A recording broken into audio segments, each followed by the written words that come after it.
a alegria de poder voltar a Juiz de Fora, terra que a gente aprendeu a amar, na companhia do nosso amigo de muitas vidas, Ronaldo Tornel, que me trouxe pela primeira vez no milênio passado. Um toque dos rios caudalosos da Amazônia, nas montanhas venerandas das Minas Gerais. Procurei-te, desarvorado e triste pelas terras distantes, em loucas aventuras com os outros, sem conseguir encontrar-te. Aonde chegava a minha ansiedade, deparava-me com as marcas dos teus pés no chão. Cobri os meus sonhos de angústia, dilacerando todas as minhas tentativas em vãos movimentos para te encontrar. Exauri-me sem resultado feliz e caí vencido. Defrontei-me um dia com 2 estrelas que se apagavam nos olhos de uma criança abandonada e amei-a. A sua voz sem palavras e a música da sua necessidade fizeram-me encontrar nós 3, o próximo, a mim e a ti, soberano Senhor da minha vida. Não cesses de cantar, ó brisa ligeira que passeias pelo vale, nem interrompas o teu curso, ó água transparente do regato. Toda musicalidade que embala a natureza faz-se partitura para que o cantor destrave a voz da sua garganta e inunde o mundo de harmonias. É a fala psicográfica de Rabindranath Tagore, num trabalho excepcional de Vera Cohen, numa dobradinha com Divaldo Franco, do espírito indiano que mereceu o Prêmio Nobel de Literatura e que nos enseja de além-túmulo nos oferecer um olhar na perspectiva da transcendência empapada pela visão espírita. Essa história é a história do peregrino que busca a divindade, porque no fundo, todos nós procuramos a divindade. A divindade, ela é o nosso anseio. É o anseio do vegetal que se esgueira pela fresta buscando o sol. É o anseio dos pássaros que cantarolam ao amanhecer, sinalizando na relação com o sol a veneração que tem pelo Senhor dos cosmos. Somos os seres humanos que conseguimos buscá-lo através de um amor de parceria, através de um amor maternal ou filial, e essa nossa busca no campo da amorosidade, lá no fundo representa a busca da divindade. Há um anseio que nos remete ao encontro do Criador, que está íncito, é natural, faz parte da nossa estrutura de ser. Buscamos o divino sem saber que buscamos o divino. Ou buscamos o divino tendo a consciência de que temos que buscá-lo. Aqueles que estamos viajando na Terra, sobretudo nesses dias, nos encontramos como que andarilhos, sem rumo, sem direção.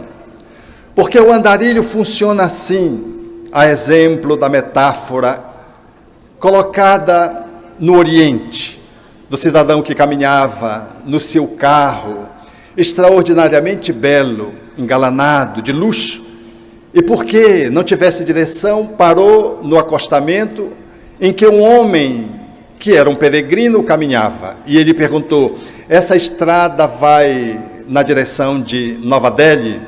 E o peregrino disse: não sei. Ele insistiu: então deve ir para Acre, não? O peregrino insistiu: não sei. O homem, meio contrafeito, disse: mas você não sabe de nada mesmo? E o peregrino disse: eu não sei de nada mas não sou eu quem está perdido. O mundo sabe muito, mas está perdido. O mundo está cheio de cultura, de tecnologia, cheio de academia, mas nós ainda não nos encontramos. E buscamos na ânsia da academia, às vezes no delírio do artista que se desvia da arte nobre. Nós buscamos a divindade sem saber que buscamos, mas somos como andarilhos, porque não temos um propósito, não temos uma rota, não temos uma meta, não temos um ponto de chegada. Somos aqueles que caminhamos aleatoriamente e perguntamos aqui e acolá sobre a direção que estamos empreendendo, sem nos darmos conta de que, na tentativa de buscar o divino, nós nos chafurdamos em mágoas, ansiedades, angústias, processos depressivos, dinâmicas psiquiátricas, nos remetendo, portanto, para posições às vezes calamitosas. É que a alma, ela tem esse objetivo. Tudo circula na direção do governador dos multis-universos. Diz Paulo a Allan Kardec, de que a lei é o amai-vos, Deus governa os mundos, e todos deveríamos gravitar na sua direção. Nada obstante a afirmativa do apóstolo, nós olhamos para a terra e percebemos que a terra anda mal frequentada nesses dias, como diria o psicólogo Abraham Maslow.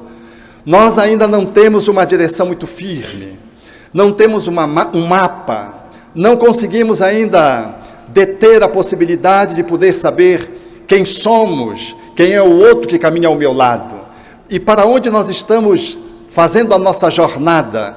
E quando olhamos para nós mesmos, nos perdemos nesse abismo que somos, confundindo que somos um corpo, que por palparmos, nós achamos que é denso, e reduzimos o olhar da existência a uma perspectiva corporal, portanto, circunscrita no berço e no túmulo, e queremos respostas que sejam cabais, plausíveis, abundantes, quando o nosso olhar é estreito, é tacanho, é pequeno, não dá conta sequer de entender o corpo, essa estrutura corpórea que desafia nos seus 100 trilhões de células, nos seus 7 octilhões de átomos que se agrupam para fazer com que, como diz Emmanuel, esse turbilhão eletrônico se movimenta. Hoje, ainda hoje, nós achamos que somos uma coisa, somos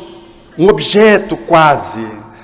Perdemos a nossa capacidade de ser um sujeito, porque até a capacidade de ser sujeito, nós reduzimos ao cérebro. Nós achamos que é o cérebro que pensa, que sente, que se emociona, que sente saudade, que ama. Nós, efetivamente, estamos vivendo um paradigma que se exauriu. E ainda que o mundo se diga espiritualista, que se aprume numa dimensão de anunciar a religiosidade, nós vivemos o materialismo, o ateísmo, ou então uma espiritualidade materialista. E sem encontrarmos uma resposta plausível para o mundo, nós colapsamos na economia. Queremos que o concerto das nações, ora funcionando mais à esquerda, à direita, nos extremos ou no meio, tentam encontrar uma solução que seja capaz de atender a humanidade. Esse é o paradigma que já era na linguagem coloquial jovem. Ele não dá conta de poder atender a humanidade que somos, porque não somos seres humanos que dizemos fazer uma jornada religiosa. Nós somos seres espirituais fazendo uma jornada humana, o que é inteiramente diverso. Logo, o paradigma com que a humanidade precisa conceber e viver é a ousadia de poder fazer um caminho para além dos limites, não só do corpo, mas do berço, do túmulo, para transcender os limites acanhados de acharmos que o universo funciona ao acaso, de podermos empreender de que a matéria ela é capaz de unir-se, compor neurônios e serem suscetíveis de apresentar emoções, sentimentos. Nós estamos numa esquina na humanidade. Não foi sem razão que os espíritos anunciaram a Allan Kardec ao seu tempo que a Lua emerge um processo de desmoronamento para que se surja uma nova ordem. E dizem os espíritos, ela só emerge numa mudança revolucionária social e moral que se insurge ao longo de séculos. Nós temos pouco mais de 150 anos de espiritismo. 200 anos aproximadamente que os espíritos assinalaram a Kardec de mudança. Nós estamos exatamente dentro do processo da mudança, vivendo esse paradoxo entre um edifício, um sistema, um paradigma que não consegue se manter e um outro que começa a emergir grandioso, belo, anunciando uma nova humanidade, uma nova sociedade, um alvorecer para os homens que são almas emboscadas no corpo, viajando num processo de experiência corpórea para fazer o seu desenvolvimento intelecto-moral no rumo ao seu processo angelical. É nesse viés que as dores humanas nos assaltam, porque quando contrariamos as leis da natureza, elas se manifestam como um desagrado, um desconforto, na fala de Paulo de Tarso e o Livro dos Espíritos, que se manifesta como uma dor, é um sofrimento, é um desagrado quando nós saímos contra as leis da natureza. Quando você cospe contra o vento, é natural que o cuspo venha em direção à sua face. Se nós não observamos as leis da natureza, elas nos dão retorno, elas sinalizam de que nós não estamos bem.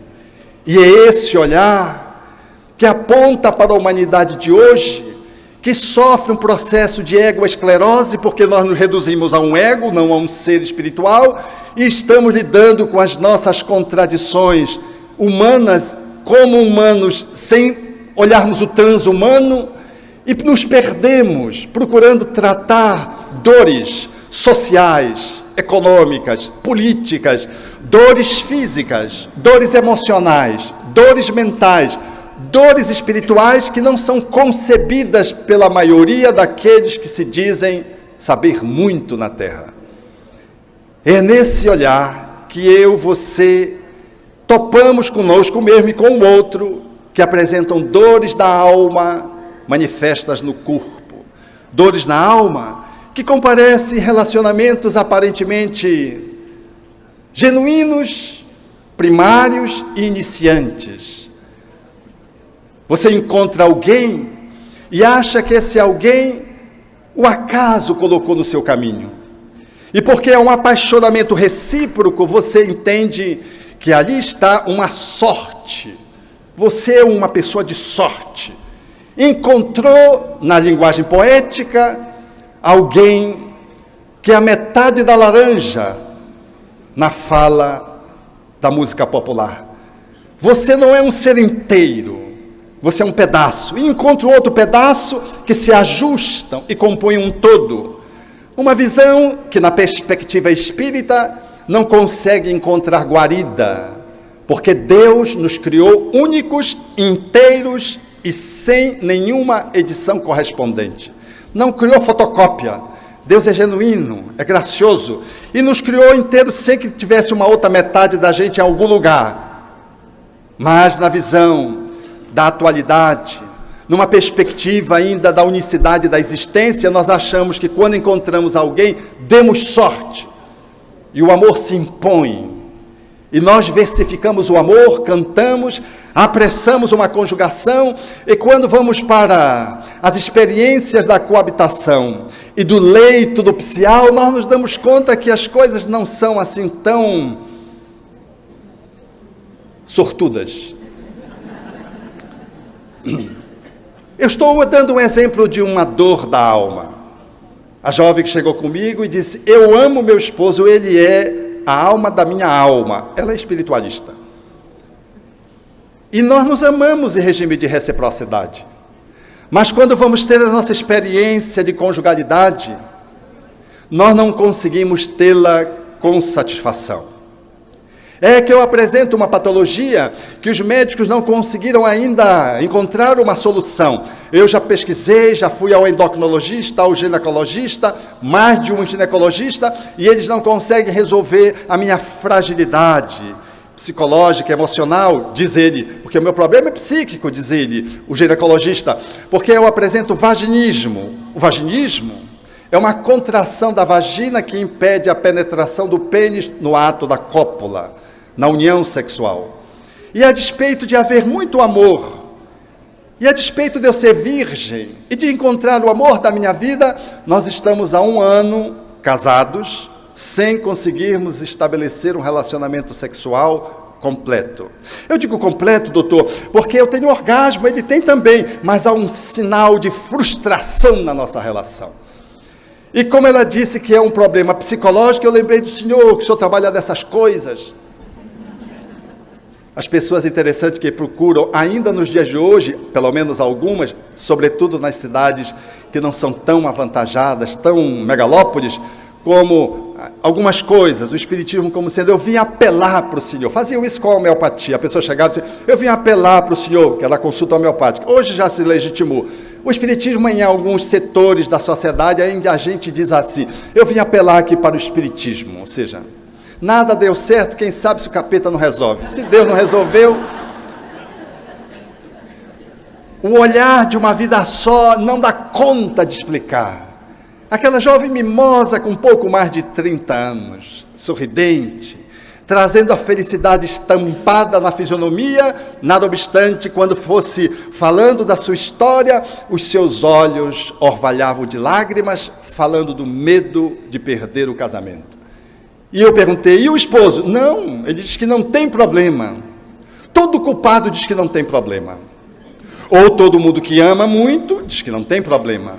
Mas separar entre a culpa e o amor é uma arte, porque uma coisa é eu amar você e ter uma flexibilidade de caminhar 2.000 passos com você, e a outra coisa é ter feito uma rasteira em você, e eu caminho 4.000 passos, porque eu me sinto muito culpado de ter passado a rasteira em você e jogado você no abismo.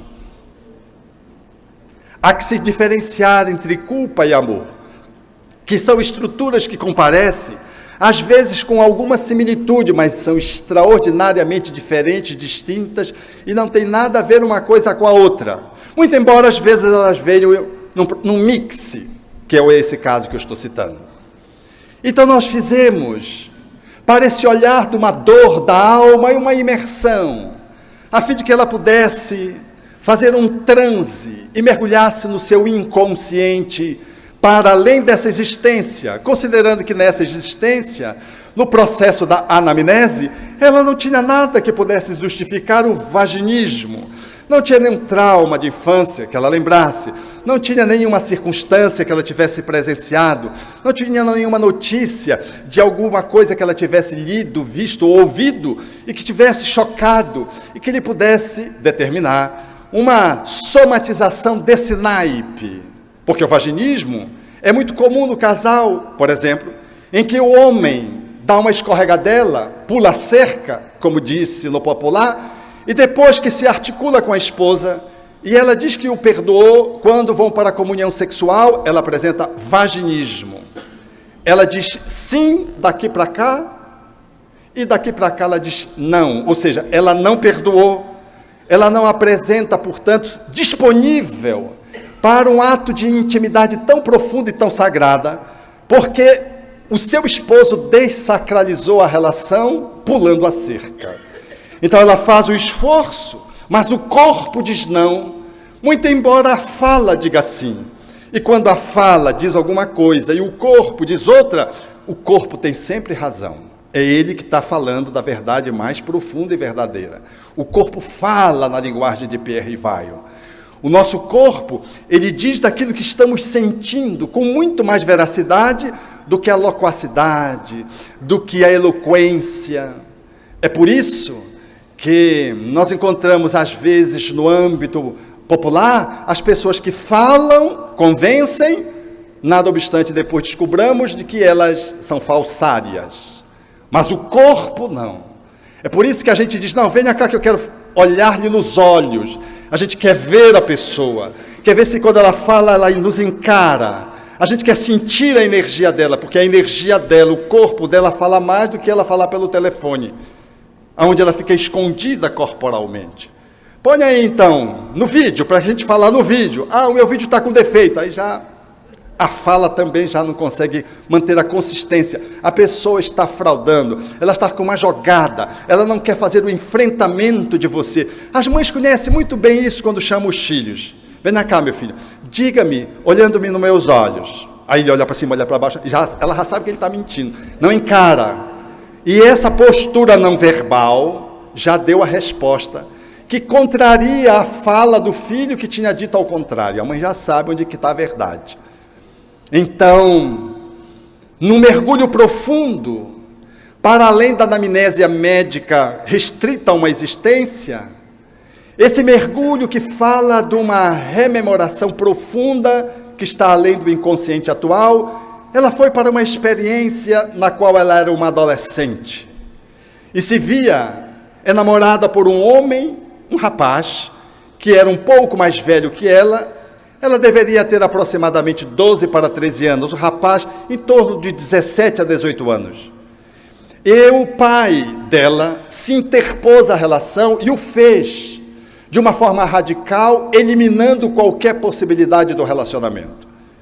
O amante, apaixonado por ela e com ódio do pai, não conseguiu evitar aquilo que era o impulso de vingança, e dominado pelo sistema de impedimento que se mantinha consistente, demorado e parecia ser definitivo, ele logrou estabelecer um ensaio de alcançá-la no momento em que ela estivesse só. E o fez na companhia de 2 outros colegas. E a violentaram sexualmente, os 3, e depois a sepultaram semiviva, tentando esconder o cadáver. Ela viveu a experiência dramática, sentiu os fenômenos da morte, viu-se fora do corpo e viu o pai absolutamente transtornado.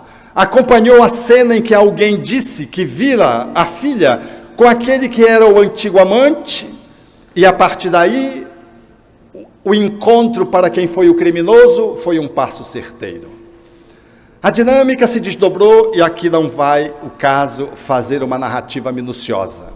O fato é que a circunstância do vaginismo não estava relacionado a essa encarnação. Ela se reportava ao passado. E ela se reportava ao passado a relações que envolviam a contradição do ódio e do amor, porque ela o amava, aquele homem, mas passara a odiá-lo, porque ele a violentou sexualmente. Ele a amava, pelo menos ele assim dizia, mas assumiu uma atitude odiosa, um feminicídio na linguagem de hoje. E quando ela sai do transe, ela diz: é incrível, mas o meu esposo era um daqueles que me violentou sexualmente. Então era o seu grande amor do passado? Não, não era. Era o amigo que, se sentindo culpado, hoje tinha uma paciência de Jó com ela. Aquilo que é amor também estava também revestido de culpa, e eu o conheço profundamente, o esposo, e pude avaliar os escaninhos das dores humanas que se nos habitam. Nós não damos conta de avaliar quem somos. O nível de ser um ser consciente, na proposição de Joana de Ângeles, é muito ousado, porque a nossa dinâmica ela é fundamentalmente inconsciente. Tornar-se consciente significa mergulhar muito profundamente dentro de si mesmo a cada dia, a cada etapa de vida, e mergulhar para além das entranhas uterinas, vasculhando nossa ancestralidade, é uma ocorrência que não está acessível ao nosso nível evolutivo, às vezes necessária, num transe espontâneo, num sono, num processo psicoterapêutico, em alguma ocorrência sonambúlica, aonde você vai e alcança conteúdos profundos e traz para poder compreender a sua dinâmica conflitual, existencial do agora. O problema não estava na estrutura corpórea da menina. Menina, porque tem um pouco mais de 20 anos, um adulto jovem, mal saído da adolescência, na pós-adolescência, na linguagem da Organização Mundial de Saúde. Ela trazia um problema na alma, que estava se somatizando no corpo, porque a pessoa com quem estava se relacionando era um dos coautores do crime do qual ela foi vitimada no passado. Ela, em sentindo-se atraída e o amando, e é verdade que ela sente isso, ainda assim o não inconsciente fê-la travar e experimentar uma dor, da qual ela não conseguiu se ver livre nos atendimentos médicos ordinários. Era necessário ir além do ego, do corpo, era necessário ir para além da concepção dessa existência. Era necessário vasculhar a alma, porque as dores mais profundas são as dores da alma. Ter uma gripezinha, ter um resfriado. A nossa existência, a mãe que fez o perfilhamento de 2 crianças, com a sua filha constituída, fez o perfilhamento de 2 crianças. Fez de uma e depois descobriu que essa umazinha tinha uma irmã. E ninguém adota uma criança se tem uma outra irmã, porque a perda dos pais é dramática. E quando você perde os pais e perde a fraternidade, a relação fraternal com os irmãos, se torna cruel. Então ela, que é espírita, atua na área, foi buscar a outra irmã, e a outra irmã que veio era tudo de bom na opinião de todos, menos dela. Imagine uma criança normal, Peralta, como filha de vocês, era a primeira. E a segunda era politicamente correta, fazia tudo certinho, adorada pela família, adorada pelo prédio, adorada por todos. Mas ela, enquanto mãe, sentia uma diferença que ela não sabia explicar. Uma dor de uma mãe que não conseguia concretizar a maternidade, que estava presente nos outros filhos, que estava presente naquela que foi adotada por primeiro, e que não estava presente naquela que justo tinha um comportamento exemplar. A ponto da criança perceber, e quando ela chegava em casa, a criança colocava florezinhas no corredor de um lado para outro para recepcionar a mãe. A ponto de dizer: mamãe, deixa eu fazer uma massagem no teu pé, e fazer massagem no pé da mãe, que aquecendo, para estabelecer uma proximidade, me dizia: eu sinto dores no corpo quando ela me faz massagem. Há uma repulsa. Em alguns momentos eu sinto uma ternura maternal, mas a maioria das vezes eu sinto uma repulsa. Eu quero dizer que eu nunca senti ódio, e às vezes eu sinto ódio de uma criança que nunca me fez nada, que me acolhe com ternura, que vem e me abraça e diz: mãe, eu te amo muito, mas que numa dada circunstância, num relacionamento a 2 que se fez espontâneo, ela olhou nos meus olhos e disse: mamãe, tu não me amas, não é? E os olhos marejados deixaram cair as lágrimas. E eu disse: é, minha filha, eu não amo você. Eu não amo você do jeito que você merece. Mas eu vou amar você com um amor do tamanho do universo. E a mãe começou a chorar também. E ela me dizia: Alberto, é impossível essa contradição em mim. Eu espírita, frequento o espiritismo desde a adolescência, uma profissional que lido com isso, fiz uma adoção por amor, e vi uma criança que está colocando em risco o meu casamento, porque o meu esposo disse: ou você trata a nossa filha como deve ser tratada, ou não há espaço para nós coabitarmos juntos. Ficaram a ponto de fazer uma fissura na relação de conjugalidade. Os outros filhos dizendo: mamãe, o que está acontecendo com você? E num dia, numa reunião mediúnica da qual ela participa, um benfeitor veio e lhe disse: minha filha, você e, digamos, a Maria, a criança, vêm em relações multisseculares. Ora, uma se vinga, a outra fica numa posição desconfortável. Reencarnam, aí a outra que sofreu passa a se vingar, e a que vingou passa a ser vítima. Vocês veem nessa gangorra que vai para além do milênio. Mas eu quero lhe dizer, minha filha, que a Maria, antes de reencarnar, já fez a parte dela. Ela perdoou você. Agora é com você. Ou você perdoa, ou você está perdendo a possibilidade de fazer uma reharmonização que aguarda milênios. Não há vítimas, caríssimos amigos. Todos somos sujeitos espirituais da nossa própria história. Tudo que nos acontece não é por acaso e não é porque Deus piscou, porque uma senhora me disse: não, doutor Alberto, às vezes Deus pisca, quando Deus pisca aí pode acontecer alguma coisa. Eu disse a essa paciente que não, minha querida, não, Deus não pisca. Nós é que somos míopes, cegos, e não enxergamos que Deus não pisca. Nós experimentamos na vida dores físicas, emocionais, psicológicas.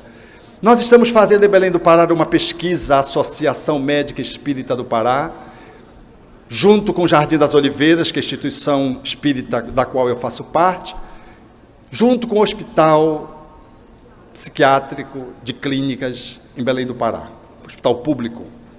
E fizemos um protocolo obedecendo às regras necessárias para que uma pesquisa tenha validade, e estamos fazendo há um ano, que vai completar agora dia 8 de dezembro. E nós estamos atendendo pacientes psiquiátricos graves, resistentes ao tratamento medicamentoso. Ou seja, são aqueles pacientes mais dramáticos.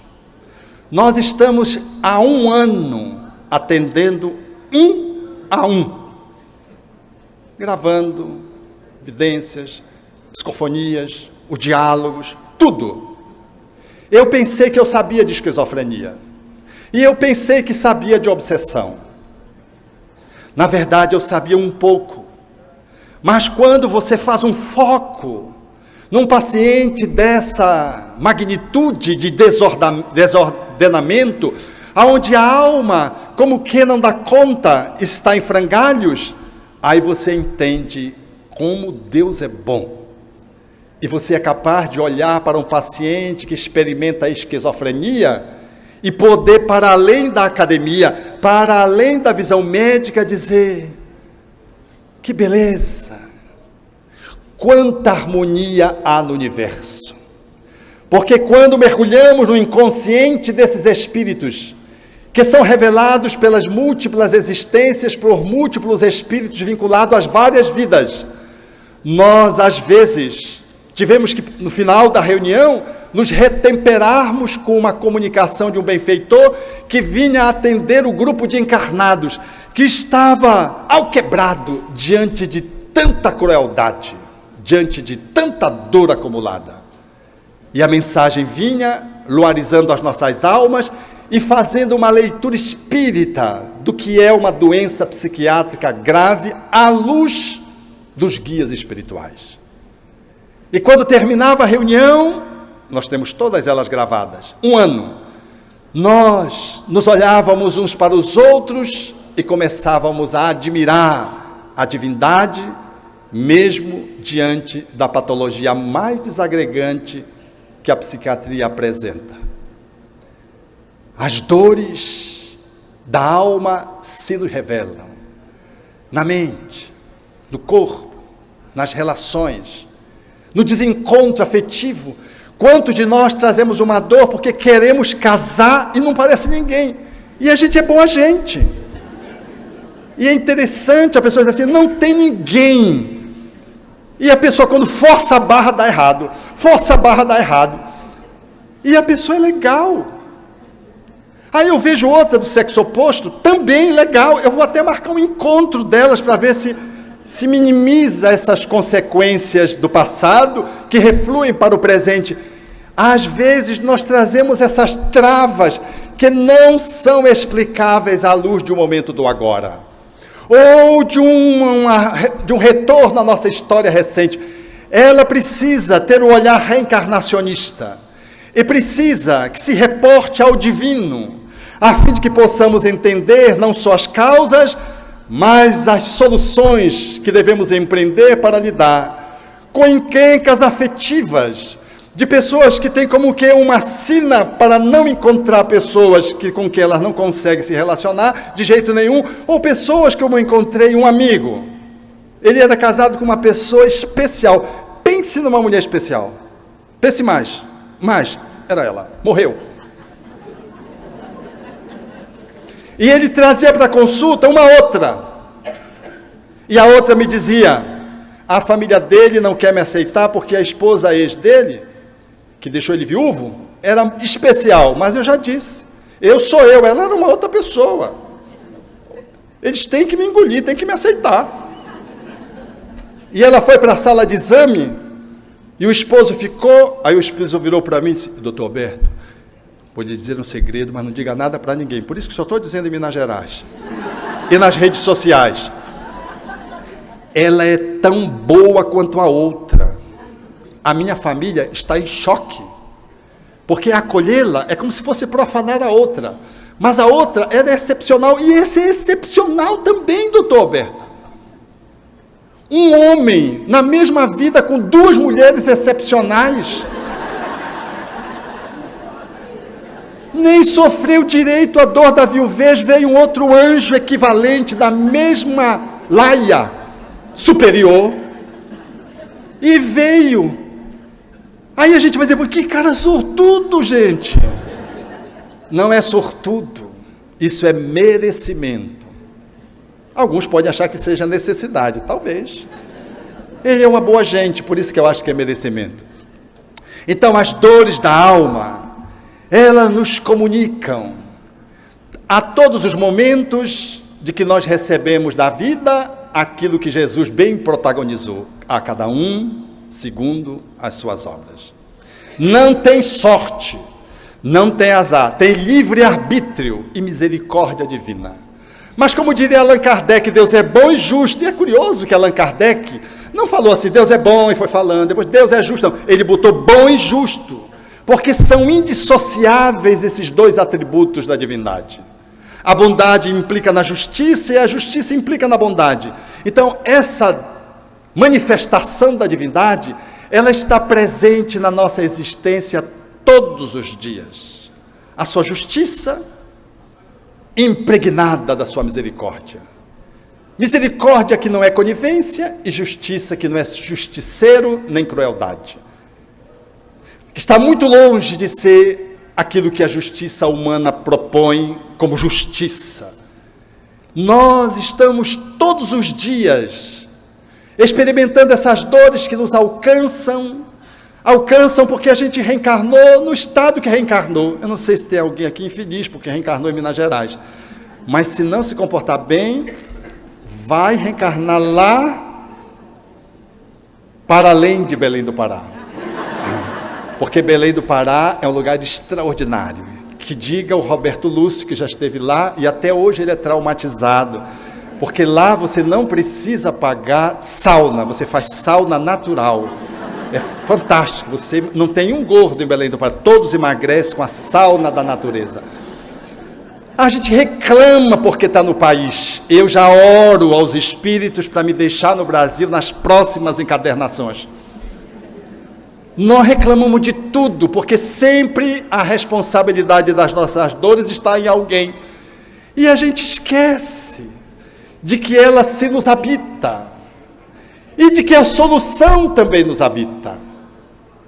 Se queremos lidar com as nossas dores da alma, temos que fazer como a metáfora da bruxa, que alguns de vocês podem já ter conhecido, acessado nas minhas falas. Era uma vez um rei, que na sua realeza teve um príncipe aprisionado porque invadiu o espaço que diferenciava as duas realezas. Levado ao rei, ele propôs então aquilo que deveria ser, segundo a sua majestade, segundo a sua vontade, a morte. Era a pena capital. O príncipe solicitou misericórdia e disse ao rei: misericórdia, majestade, dê-me uma chance para sobreviver. O rei, como era misericordioso, disse: está bem, eu vou lhe dar uma chance, vou estabelecer um tempo. E ele disse: qual é a chance? Você tem que me responder uma pergunta. O príncipe disse: qual? E o rei disse: o que mais deseja uma mulher? Se você fosse o príncipe, errar era pena capital. O príncipe ficou como vocês, circunspectos, e disse para a majestade: majestade, você pode me dar um tempo? O rei disse: como eu sou misericordioso, estabeleceu um tempo.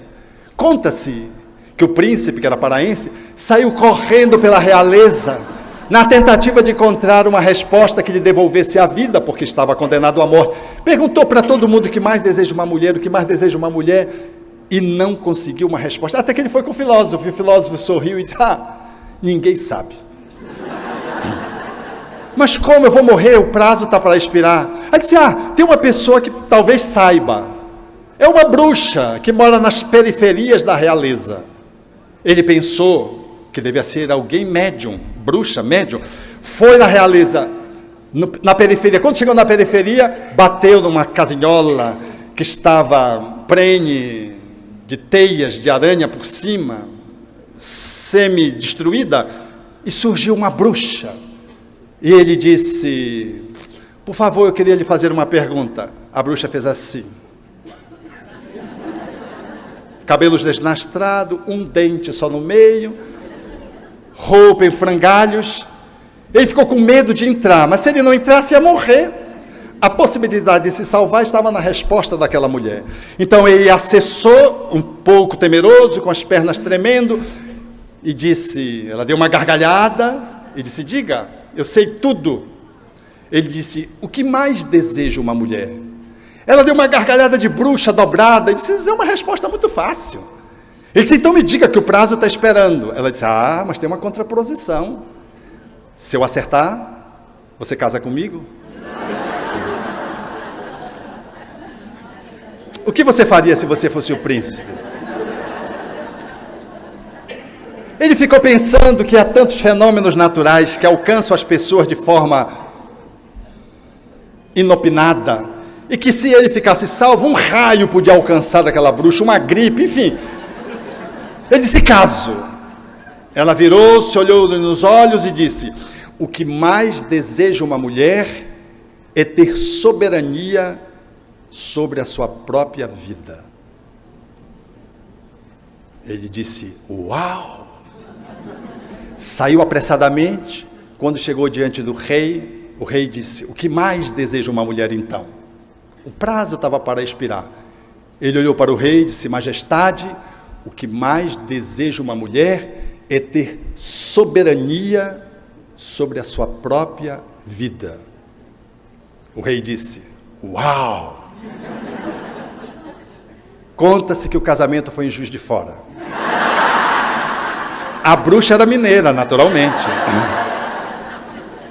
E quando ele está no quarto, na noite de núpcias, antes teve as celebrações das bodas, ela estava com seu traje Halloween, com as suas unhas imensas, comendo o bolo com a mão. Ele olhou para ela e ela, naquele jeito esquisito, e ficou olhando, e desceram para o quarto, no hotel onde se estabelecia o evento.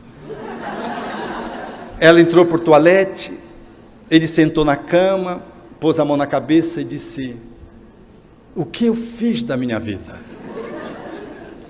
E quando ele está imerso nos seus pensamentos mais pessimistas, a porta do toalete se abre e sai uma mulher estonteante, com os cabelos sedosos, com uma túnica alvinitente, com os pés que pareciam voar no solo porque ela como que bailava.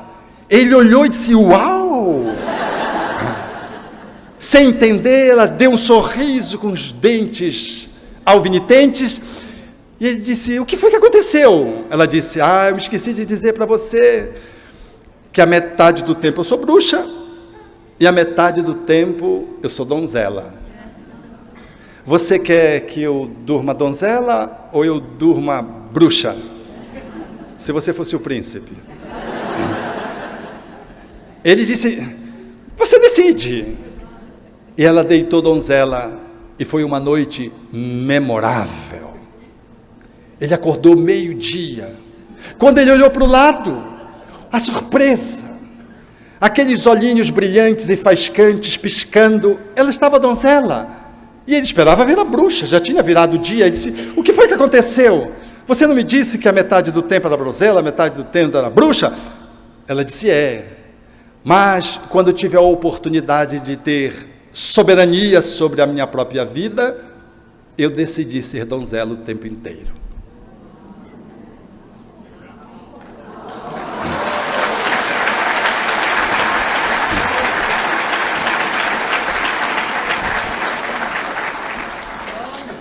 Essa é a nossa metáfora das nossas dores na alma. Ou você vai na sua periferia, ou a lei mata. No sentido simbólico, você adoece.